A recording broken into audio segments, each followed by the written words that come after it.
এটা ফোন নাকি বোমা সেইটা নিয়েই আমি কনফিউশনে পড়ে গেছিলাম যখন আমি এটার আসসালামু আলাইকুম, কি অবস্থা সবার? This is ITEL a70। এতে তারা অসম বুঝাইছে, আর অসম 70 এই ফোনটা বাংলাদেশে লঞ্চ করা হয়েছে ৯,৯৯৯ টাকায়। আর এই টাকায় এই ফোনটাতে আপনারা পেয়ে যাচ্ছেন 4128 র্যাম রোম, একটা বড় ডিসপ্লে, সুন্দর ডিজাইন। অ্যান্ড এই কথাগুলো শুনে অবশ্যই আপনাদের মনে হচ্ছে চোখ বন্ধ করে এই ফোনটা কিনে ফেলা উচিত, বাট না, ওয়েট করেন, ভিডিওটা পুরাটা দেখেন, কারণ অনেক বড় বড় বেশ কিছু প্রবলেম কিন্তু পাইছি এটাতে ভাই। তো হ্যালো গাইস, কেমন আছেন সবাই? আমি রবিন, আপনারা দেখছি মোবাইল বাড়ি। তো চলুন শুরু করা যাক। প্রথমে যদি সুন্দর এই ফোনটাকে আমরা আনবক্স করি, তাহলে শুরুতেই এই ফোনটা আপনারা পেয়ে যাবেন। তার ঠিক একটু নিচে নামলে আপনারা একটা ইউজার গাইড পেয়ে যাবেন, তার সাথে আপনারা পেয়ে যাবেন একটা সুন্দর ব্যাক কভার। লিটারেলি এই কাভারটা কিন্তু জোস। এই প্রাইসও তারা যে একটা ভালো কোয়ালিটির কাভার আপনাদের জন্য দিছে, এইটা কিন্তু খারাপ নয়। আর ব্যাক কভারটা লাগাইলে এই ফোনটা কিন্তু দেখতেও মোটামুটি ভালোই প্রিমিয়াম লাগে। সো টিপিইউ কেস না দেওয়ার জন্য আমরা অবশ্যই আইটেলকে ধন্যবাদ এখানে দিতে পারি। তার সাথে একটা 18 ওয়াটের অ্যাডাপ্টার পেয়ে যাচ্ছেন অ্যান্ড টাইপ সি কেবল পেয়ে যাচ্ছেন, আর তার সাথে সিম এজেক্টর তো থাকছে। তো এবার যদি আমরা এই ফোনটা নিয়ে কথা বলি, তাহলে প্রথমে এই ফোনটার ডিজাইন নিয়ে কথা বলতে হয়, কারণ এই ফোনটাতে একটা সুন্দর ডিজাইন কিন্তু দেওয়া হয়েছে। অনেক চমৎকার একটা ডিজাইন, দেখতে অনেক ভালো লাগে। ম্যাট ফিনিশিং করা হয়েছে, যার কারণে প্রিমিয়ামও ফিল হয়। অ্যান্ড দূর থেকে দেখলে এটাকে আপনারা গ্লাস ভেবে ভুল করতে কিন্তু পারেন, যদিও এখানে প্লাস্টিক ইউজ করা আছে। ক্যামেরা মডিউলটাতে 3টা বড় বড় সেকশন দেওয়া আছে, যেখানে 2টা ক্যামেরা, একটা ফ্ল্যাশ লাইট, অনেকটা আইফোনের মতো দেখতে, বাট দেখতে কিন্তু খারাপ লাগে না ক্যামেরা মডিউলটাও। তার ঠিক নিচে যদি আপনারা নামেন, তাহলে অসম লেখা আছে। এখানে সাধারণত ITEL লেখা থাকে, বাট এইটাতে অসম লেখা আছে। আমার মনে হচ্ছে তারা অসম নামে একটা বড় সিরিজ আগে থেকে প্ল্যান করতেছে, বাট প্রথম যে ফোনটা তারা বের করছে A70 মানে অসম 70, সেইটা মনে হচ্ছে না এত হিট খাবে। এর কারণটা আগে বলছি। পিছনের ডিজাইন থেকে যদি আপনারা সামনের দিকে আসেন, তাহলে আপনারা একটা ডিসপ্লে পেয়ে যাচ্ছেন 6.6 ইঞ্চির একটা বড় ডিসপ্লে। 267 ppi এর সাথে HD+ রেজুলেশন পাচ্ছেন, আর তার সাথে এটার পিক ব্রাইটনেস কিন্তু 500 নিট, যার কারণে ইনডোর বা আউটডোরে ব্রাইটনেস লেভেল কিন্তু ভালো পাবেন। ফোনটা কিন্তু মোটামুটি ব্রাইট। এটা ডিসপ্লেটা আপনাদের খারাপ লাগার কথা না, কারণ এটাতে আমি অনেকক্ষণ ইউটিউব ওয়াচ করেছি। ইউটিউব ওয়াচ করে তো অনেক মজা পেয়েছি। কন্টেন্ট দেখতে আপনাদের ভালো লাগবে। কন্টেন্ট দেখার সময় যে কালারে করেছি, কন্ট্রাস্ট কোয়ালিটি, সেগুলোও কিন্তু বেটার ছিল। কালারের আউটপুট এগুলোও বেটার ছিল। সো যদি আপনারা এই বাজেটে একটা বড় ডিসপ্লের ফোন খোঁজেন অ্যান্ড একটা ভালো ডিসপ্লের ফোন খোঁজেন, তাহলে এটা কিন্তু খারাপ নয়। কিন্তু খারাপ দিক হচ্ছে এই ফোনটার ডিসপ্লেতে আপনার 90 হার্জ এর রিফ্রেশ রেট পাচ্ছেন না। এখন কিন্তু 10-11 হাজার টাকার ফোনে অনেক ব্র্যান্ডে আমরা 90 হার্জ দেখতে পাই। সো ITEL এর এখানে অবশ্যই নজর দেওয়া উচিত ছিল। এছাড়া ফোনটার আশেপাশে যদি আপনারা দেখেন, তাহলে বটম সাইডে আপনারা একটা স্পিকার গ্রিল পেয়ে যাচ্ছেন, একটা মাইক্রোফোন পেয়ে যাচ্ছেন, একটা USB টাইপ সি পোর্ট পেয়ে যাচ্ছেন, অ্যান্ড পেয়ে যাচ্ছেন একটা হেডফোন জ্যাক। হেডফোন জ্যাক অনেক ইম্পর্টেন্ট। আর বটম ফায়ারিং স্পিকারের কোয়ালিটির কথাও যদি বলি, সেটাও কিন্তু নেহাতি খারাপ ছিল না, আমার কাছে কিন্তু ভালো লেগেছে। লাউডনেস মোটামুটি ভালো ছিল, কিন্তু ফুল ভলিউমে গান টান শুনলে হালকা ডিস্টরশন কিন্তু খেয়াল করবেন আপনারা। রাইট সাইডে volume rocker and power button দেওয়া হয়েছে, পাওয়ার বাটনে কিন্তু ইন্টিগ্রেট করে দেওয়া হয়েছে ফিঙ্গারপ্রিন্ট সেন্সর, অ্যান্ড এইটার ফিঙ্গারপ্রিন্টটাও আমাকে সন্তুষ্ট করতে পেরেছে। 10,000 টাকার ফোনগুলো আর আগের মতো নাই। আগে যে সিম্ফনির, বিশেষ করে সিম্ফনি ফোনগুলো যেগুলো দেখতাম, ওইগুলোতে অনেকটা সময় নিয়ে ফিঙ্গারপ্রিন্টটা কাজ করতো, বাট ITEL এখানেও ভালো কাজ করেছে। ফিঙ্গারপ্রিন্ট অ্যাকুরেসিটা কিন্তু অনেক বেটার। যতবার আমি টাচ করছিলাম আনলক হয়ে যাচ্ছিল, মিসম্যাচও কিন্তু দেখি নাই। লেফট সাইডে আপনারা একটা কমপ্লিট সিম ট্রে পেয়ে যাচ্ছেন, যেখানে সিম কার্ডের পাশাপাশি একটা মেমোরি কার্ড ইউজ করতে পারবেন। আর টপ সাইড প্রোডাক্ট ক্লিন পাচ্ছেন। সেকেন্ডে নয়েজ ক্যান্সেলেশন মাইক এখানে দেওয়া হয় নাই। তো এই বেসিক জিনিসের পর যেটা সবচেয়ে ইম্পর্টেন্ট জিনিস, যেই জিনিসটার জন্যই এই ফোনটা হয়তো আজকে আমি আপনাদেরকে রিকমেন্ড করতে পারবো না, সেটা হচ্ছে এটার পারফরমেন্স সেকশন। লিটারেলি এইটার পারফরমেন্স সেকশনে আপনারা হিলিও T603 প্রসেসরটা পাচ্ছেন।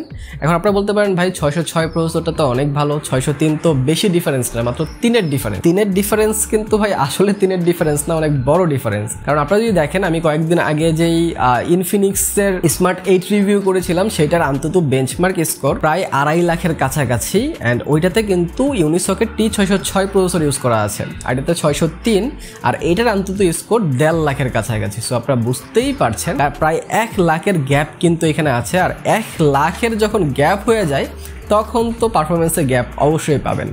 এটাতে আমরা ফ্রি ফায়ার খেলেছি। ফ্রি ফায়ার মোটামুটি ভালো চলতেছিল, কোনো প্রকার ওইরকম ল্যাগ বা ফ্রেম ড্রপের দেখা পাই নাই। যতক্ষণই খেলেছি খুব ভালোভাবে খেলা যাচ্ছিল। ক্লোজ কম্বেটেও ওইরকম ফ্রেম ড্রপ পাই নাই। সো যারা ফ্রি ফায়ার খেলতে যাচ্ছেন, এটা দেখতে পারেন। বাট সমস্যা আসে হচ্ছে যখন আপনারা এটাতে ফুটবল খেলতে যাবেন। ফুটবল তো ভাই ক্লোজ টু ইম্পসিবল খেলা। এটাতে একদম আটকে আটকে চলতেছিল, মনে হচ্ছিল যে 10 FPS খেলতেছি বা 12 FPS খেলতেছি। সো যারা ফুটবল ফুটবল খেলার জন্য ফোনটা নিতে যাচ্ছেন তাদের জন্য এটাতে বিগ নো, এটা অবশ্যই আপনাদের দরকার নাই, কোনো দরকারই নাই। আর গেমিংয়ের দিক থেকে এটা এতটা ভালো পারফর্ম করছিল না। সাবওয়ে সার্ফাস নর্মাল যে গেম এগুলো তো ইজিলি হ্যান্ডেল করতে পারবে, বাট ইজিলি হ্যান্ডেল করলেও আমি আধা ঘন্টা গেম খেলেছি ভাই, এই ফোনটা আগুনের মতো গরম হয়ে গেছে প্রায়। আর আমি যখন এটা টেম্পারেচার চেক করতে গেলাম ওইখানে দেখি 47 ডিগ্রি সেলসিয়াস। আমার লাইফে আমি যতগুলো ফোন এখন অবধি রিভিউ করছি কোনো ফোন এখন অবধি 47 কেন, আমি 44 ডিগ্রি পর্যন্ত টাচ করাইতে পারি নাই। আপনারা যারা প্রিভিয়াস ভিডিও আমার দেখছেন তারা জানেন সর্বোচ্চ 41, 42, 43 ডিগ্রি পর্যন্তই কিন্তু আমার টেস্টে ফোনগুলো গিয়েছে, এর বেশি টেম্পারেচার শো করে নাই। বাট এইটার লেভেলই আলাদা, এটা অনেক টপ লেভেলের জিনিস। এটা ফোন নাকি বোমা সেইটা নিয়েই আমি কনফিউশনে পড়ে গেছিলাম যখন আমি এটার 47 ডিগ্রি সেলসিয়াস দেখছি। আধা ঘন্টা গেম খেললে যদি এই হাল হয় তাহলে যদি আমি 1-1.5 ঘন্টা 2 ঘন্টা গেম খেলতে যাই এটা তো ভাই আমার হাতে ব্লাস্ট হয়ে যাবে। যাই হোক, আমার মনে হয় যে এইটা আপডেটেড থ্রু কিছুটা সম্ভব ঠিক করা, বাট পুরোপুরিভাবে অসম্ভব, কারণ 47-50 ডিগ্রিতে আপনি তো আর 40-38 ডিগ্রিতে নামায় নিয়ে আসতে পারবেন না সফটওয়্যারের থ্রু। এটা অনেক টাফ একটা ব্যাপার। সো যারা গেমিংয়ের জন্য অ্যান্ড পারফরমেন্সের জন্য ফোন নিতে যাচ্ছেন এইটা আপনাদের জন্য রিকমেন্ড থাকবে না। বাট এটার ইউআই আবার বেটার ছিল, মোটামুটি ভালো কাজ করেছে। অ্যান্ড্রয়েড 13 পেয়ে যাচ্ছেন আপনার out of the box, minimalistic একটা ইউআই এখানে ইউজ করেছে, সেটা খারাপ এক্সপিরিয়েন্স দেয় না।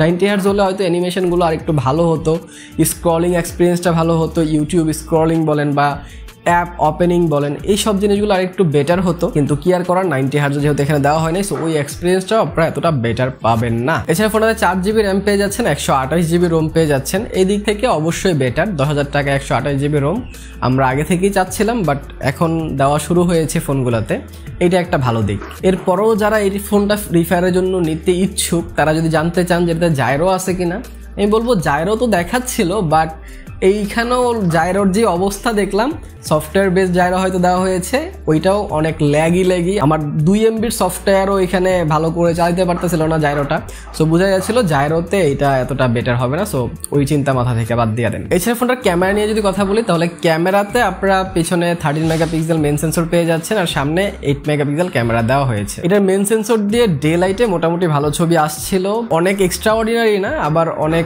খারাপ তাও না। ডে লাইট বা লাইটিং ভালো কন্ডিশনে যদি আপনারা ছবি তোলেন এটাতে মোটামুটি ভালো ছবি আপনারা ক্যাপচার করতে পারবেন। যদি ইনডোরে লাইট যেখানে একটু কম সেইখানে এটা স্ট্রাগল করতে দেখেছি আমি।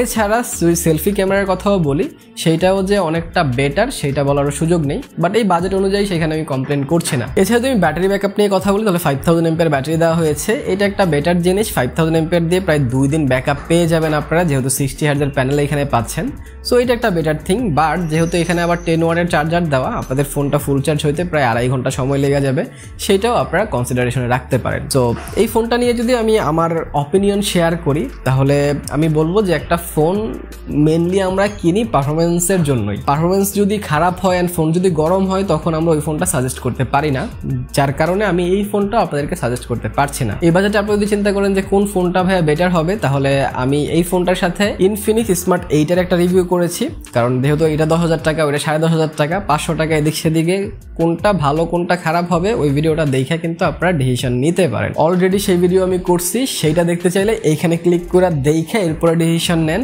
ভালো থেকে শুরু থাকেন, ভিডিওটা ভালো লাগলে লাইক কমেন্ট শেয়ার সাবস্ক্রাইব করে দিন। দেখা হবে পরের ভিডিওতে, টিল দেন আল্লাহ হাফেজ।